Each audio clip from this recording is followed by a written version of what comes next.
Ladies and gentlemen, boys and girls, gamers of all ages, welcome back to Studio C. Appreciate you guys tuning in. I'm doing a bit of a follow-up to my last video. My last video I talked through kind of what I view as the basics of sealed deck building in Star Wars Unlimited. And very quickly, over the course of about 20-25 minutes, we built a quick C-3PO red deck here for Secrets of Power here in Set 6.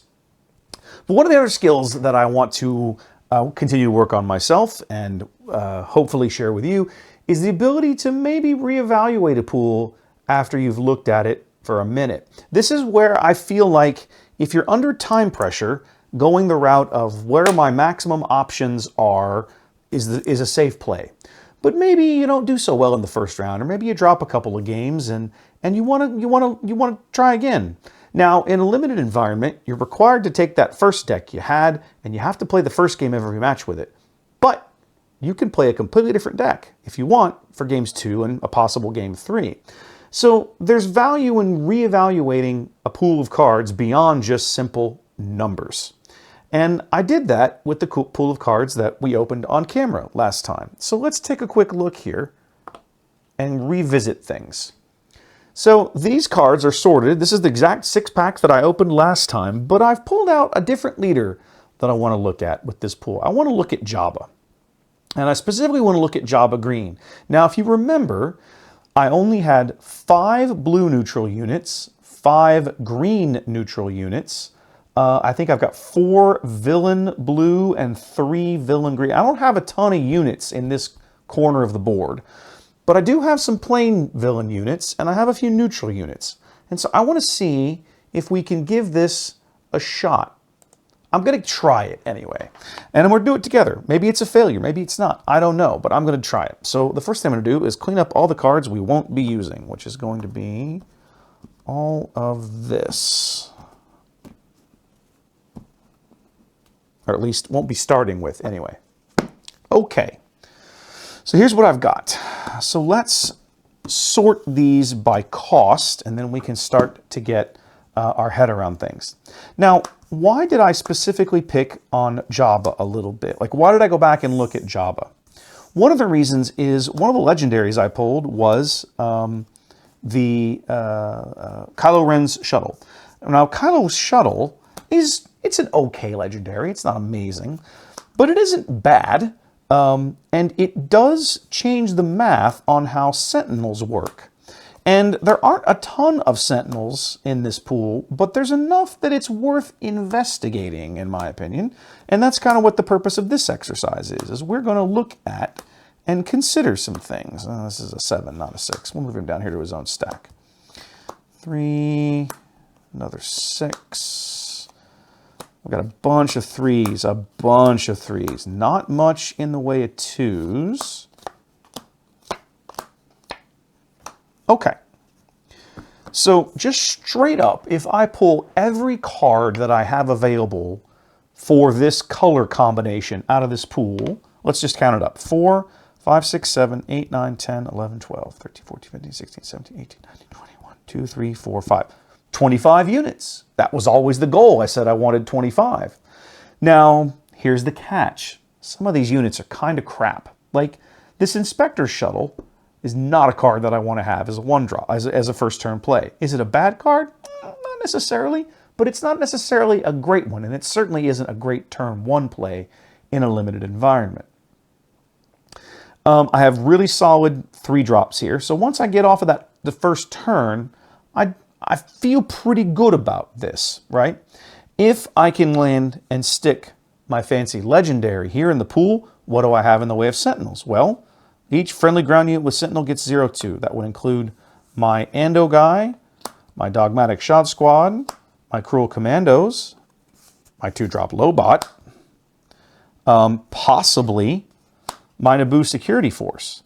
So I have 5 possible units that I can pair with this guy here. These 5, right? That, that's not bad, actually. On top of that, I have some other synergies going on. Jabba loves it when I have damage on my units, doesn't he? That's what triggers his ability. Sentinels force opponents to attack into my units. Okay. What else have I got? Well, I've got 2 of these Hutt Cartel Starfighters. These damage themselves when they come into play, allowing me to trigger Jabba. I've also got a Death Trooper in my pool. Oh, that Creditor's Claim. Okay, I missed one. That's not a unit. So I only have 24 units. Again, so I have some units that specifically damage themselves that allow me to trigger Jabba. What else have we got in here? I missed another Sentinel. Now, this is a Space Sentinel, so this cannot benefit from Kylo. Still not a bad card, though. So, okay. This is not terrible. I have some decent early drops in the deck. Basically, these are like these 5 early drops, right? I've got a Lost Jedi, a Gonk Droid, an Imperial Dark Trooper, a Sith Assassin, and a Lobot. Any one of those is a turn 1 play in a 30-card deck feels really good. I'll end up including the Inspector Shuttle as a last-ditch effort, but if I draw any of these other ones, that's what I'm going to play, right? 100%. Beyond that, this pool has some interesting things going for it. If we give it the space unit check, right? I talk about wanting to make sure I've got enough space units. Most of my top end is space units, and that's perhaps one of the weaknesses of this deck. I don't have a tremendous amount of top end. All right, I've got 3 5 drops and 3 6 drops, but that's fairly typical for sealed pools. You don't generally find much more than this, at least not much more than this, that's worth playing. So let's see. Space units. 1, 2, 3, 4, 5, 6, 7, 8, 9, 10. Truth be told, I probably have too many space units. So it might even be a weird thing of this deck that I end up heavy in the space arena and kind of, let's be honest, fairly weak on the ground, not in a great position. Now, if I can get to a point where I can put down one of these Sentinels, perhaps behind my buffed command shuttle, they're forced to attack into it, I can use Jabba to start killing his ground units. Okay, maybe there's some synergy there. If I go with these 24 units, I need 6 other cards. So let's see, what else should we look at? Well, direct damage is going to be a good thing for sure. Nimble Prowess is an excellent upgrade. A buff, I could buff one of my Sentinels, right? That sounds pretty good. And I can exhaust somebody at the same time. Chef's Kiss, that's a great card for 1. We talked about Charged with Murder. In the earlier video, another really good removal card. In this deck, I'm going to possibly have enough blue to get some use out of it. Maybe, maybe not, but it's worth considering. What else have we got here? I feel like Armor of Fortune is probably not a bad card. I feel like Knowledge and Defense is not bad. I can shrink something, possibly get rid of it, and it replaces itself. With Thunderous Applause, might have some possibilities, either to buff some of my, my big beefy ground units or buff some of my space units to close the game out. Contempt for Culture has some good possibilities to possibly, just direct damage something. I like that idea. Probably not going to end up with Trade Route Taxation. Unveiled Might is not a bad card. Probably don't do Corporate Warmongering. That just leaves Creditor's Claim and Unveiled Might. Now, Creditor's Claim is not a bad card. When defeated, so this is another one that in a deck that's kind of leaning into Sentinels has some benefits, right? In the sense of I'm going to make one of my Sentinels harder to kill. I'm going to buff it. Give it. It's going to be 2/2. I could play this on my Shock Squad, and he's now a 6/8 ground Sentinel. Could be a 6/10 ground Sentinel if I can combo with the command shuttle. So that might be a possibility. So let's see, where are we at? Let's see, 1, 2, 3, 4, 5, 6, 7, 8, 9, 10, 11, 12, 13, 14, 15, 16, 17, 18, 19, 20, 1, 2, 3, 4, and 7. So I'm at 31 cards. So I might have to cut one of these up here on the top. But I kind of wanted to just give you a second look at the same pool because leaders like Jabba require a little more synergy with the cards you have. And as I looked at this pool again a little more off camera after I finished the last video, I realized you know, might be something here. It's not bad, is it?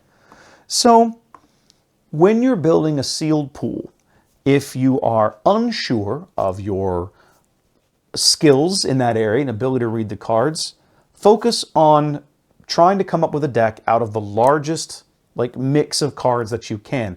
It's very difficult to go wrong when you have more options available. It's very easy to I won't say it's very easy. It's less, you'll have fewer problems trying to look at a pool where you have, like earlier, that 3PO red deck we built, I had 31 units. That's a little bit of an embarrassment of riches in a sealed pool, to be perfectly honest, right? Having to cut out units is almost unheard of.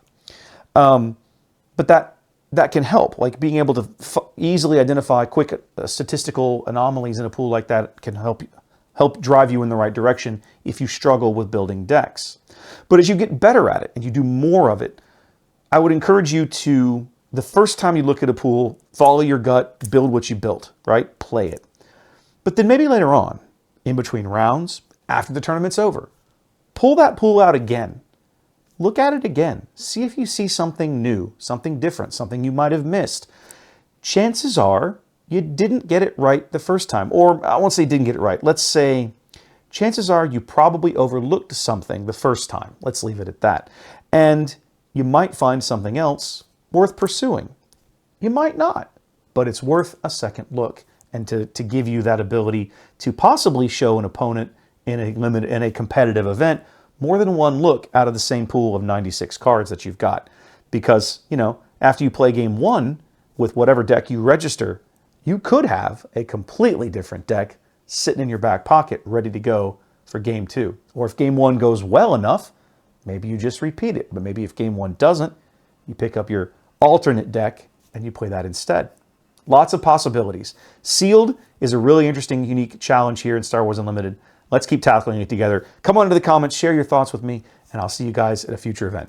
Take care.